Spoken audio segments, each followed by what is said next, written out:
and they're away. Dashing Corsair won the start, leads Pickle Mickle, followed there by Ming Dynasty. Zipping Lad whipping around the outside. Carlton Mayhem between runners. Bobby Boucher getting well back tonight with Lady Arco and Abby Shiraz. A lap to go. Dashing Corsair 1 length in front of the West Aussie Greyhound Pickle Mickle. Keldon Mayhem went to third and Zipping Lad he's fourth, only 3 off the lead. Bobby Boucher comes strongly to fifth. Then Lady Arco, Abby Shiraz and Ming Dynasty dropped out last. In the back, Pickle Mickle took over from Dashing Corsair. Then Keldon Mayhem. Zipping Lad flat-footed at that stage, and further back came Bobby Boucher. Pickle Mickle in front, Dashing Corsair rolling underneath him to grab the lead again. Then Keldon Mayhem. This dog is an immortal. Dashing Corsair wins it from Lady Arco, flying into second. That is a fairy tale story come true. What a dog, says Graham Haswell, the lure driver next to me. That is an understatement. Can you really argue with that statement? Immortal for Dashing Corsair, the only dog to win a sprint and distance final, Jason Lincoln. It's a pretty solid effort. Yeah, he was an amazing dog, Dashing Corsair. We did have another dog since then attempt to do it, Zylia Allen. She failed, unfortunately. But again, a little bit of synergy with Zylia Allen. Dinah Wesleyan is her daughter, so she might be able to get a little bit of revenge in Perth. Never rule it out, but there's all interesting times as we're picking up throughout the preview show so far. We're moving over now to Queensland, and we're going to kick off with a market for the distance final in Queensland tomorrow night. Favourite is Radar Gun, $2.40 with Tab, $3.10 for Miss Gin. Stevic at $6.50, down to Rashida at $7, $11 for Flyaway Barb, $12 RJ Lockie, and longer odds for the remainder as we move on to the speed map here for the distance final there in Queensland. Plenty of runners will be trying to find a prominent spot here. Jace? Yeah, it's not the easiest speed map to try and crunch this one. Flyaway Barb, I guess, is the most consistent beginner, if I could put it like that. But there would be other dogs if they came out well. Radar Gun, Stevic, Bago Bluff, to a lesser extent, Miss Gingin, that would be capable of leading if they really came out their absolute best. This replay that we're going to have a look at, this is Miss Gingin winning last week. Now this is pertinent because Radar Gun just gets completely and utterly put out of the race here at halfway by the Czechs, who just cleaned her up, as you can see. She almost fell over. She goes on to score a very, very well-deserved win here, Miss Gingin. She'd been racing without luck more often than not her past few starts, and she goes 41.92. I think everyone knew that she had this sort of ability, and she runs away to beat Flyaway Barb pointlessly.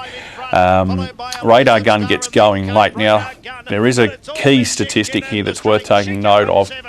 In many respects, you could have watched that race and thought, well, inconclusive with regard to Radar Gun, but the run-on time for both Miss Gingin and Radar Gun was identical. So I think we can read into that without the interference, she may not have beaten Miss Gingin, because if she was coming home in identical time, she was already 3 behind her, well, then she'd have got beat. But she's an absolute bandit for box 1, Radar Gun. We saw her in consecutive 600-metre runs where she went 34.80 from box 1, from inside draws, go brilliantly. She took care of a dog called Sharino going back 2 runs ago, and Sharino came out on Monday night and nearly broke the track record over the 600 at Albion Park. So the form lines behind Radar Gun are enormous. She's got a lot more upside than most of these, and she's got the right draw. And it's all tying in with her as well. So total forgive on the last start effort. So Radar Gun, the one to watch for Jason Lincoln there in the distance final in Queensland. On to the sprint now as we go to the market. And our favourite is Regal Recall, $2.60. $3.10 for Damn Slippery, Wise Misty, $4.60. $5.50 for Silver Stunner. Longer odds for the rest. There's Amber Marie. Got up at a bit of a price in the heats. $21 at the moment with Tab, so not the $41 that was on offer in the heats. As we move on to the speed map, majority of the speed looks like it's from boxes 1 and 4 here, Jace. They look to get it pretty easily up there. Yeah, you would think so. It's key to Damn Slippery that she holds Wise Misty. Just a point on the market. I do want to make a comment on that. I would be stunned if Regal Recall is favourite tomorrow night and not Damn Slippery. I think Damn Slippery is the deserving favourite in the race. We're going to have a look at Wise Misty's win last week over Damn Slippery. Damn Slippery has the blue in this replay, and Wise Misty just beats her out, and it gets very tight for her thereafter. The other dog to pay particular note of is the red, Silver Stunner, who's already met a little bit of trouble after box rise and runs into the back of the 6 here. And then when Silver Stunner actually does get out into the clear and mobile, again when she starts starts to warm up, she gets dragged again. I almost think she still might have won the race. Silverstone, so strong is she from there. But all honours with Wise Misty, who was brilliant. Second dog ran out of its skin. Damn Slippery, very good. And the fourth dog, outstanding. So you can crunch that heat a number of ways. And it really comes down to what weight you put in, what happened. But yeah, very, very interesting setup with those dogs now clashing from different boxes. Yeah, certainly does. Now, we spoke about Amber Marie. We spoke pre-show. You said it was one of the surprises, and going by the odds that were available as well, it alludes to that. So let's talk about Amber Marie. No doubt about it. Look, she's been a very, very well-performed dog during her career. Make no mistake about that. She's gone, I think she's gone 29.80 there before, and she's run very quick time over 600 before. Regal Recall has the red in that replay we've watched. I made the point last week that he doesn't go as well from inside draws, and that was the key with him again. He wasn't brilliantly away. He wanted to get out into the centre of the track, which you can see him here is clearly his preference. So yes, he's better drawn tomorrow night, but there's a lot of speed drawn inside him, as we've spoken about. Damn Slippery, Wise Misty in particular.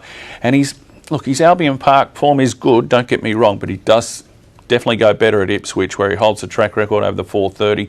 I'm not saying he can't win, I just don't think he deserves to be favourite. If I was framing that market, I would definitely have Damn Slippery as the favourite. Having said all that, Silverstone is going to be my tip. I was pretty confident she'd win last week. Didn't have the best of luck, as you can see there. She's drawn the 3 again. I think she can get, well, I'm hoping that she can get a clearer run early this time round. She's got Damn Slippery, Amber Marie and Wise Misty in the 3 boxes all around her. So hopefully they're off and gone. She's got clear running through to the first turn. If she can be anywhere near them up the back, I'm pretty sure she can get over them. But yeah, it's going to be a really good race, this one. And Amber Marie, could she do it again? Just a quick question. I wouldn't say that she couldn't, but given I didn't think that she could do it last week at $41, it would be it wouldn't be right of me to now jump on the bandwagon, I don't think.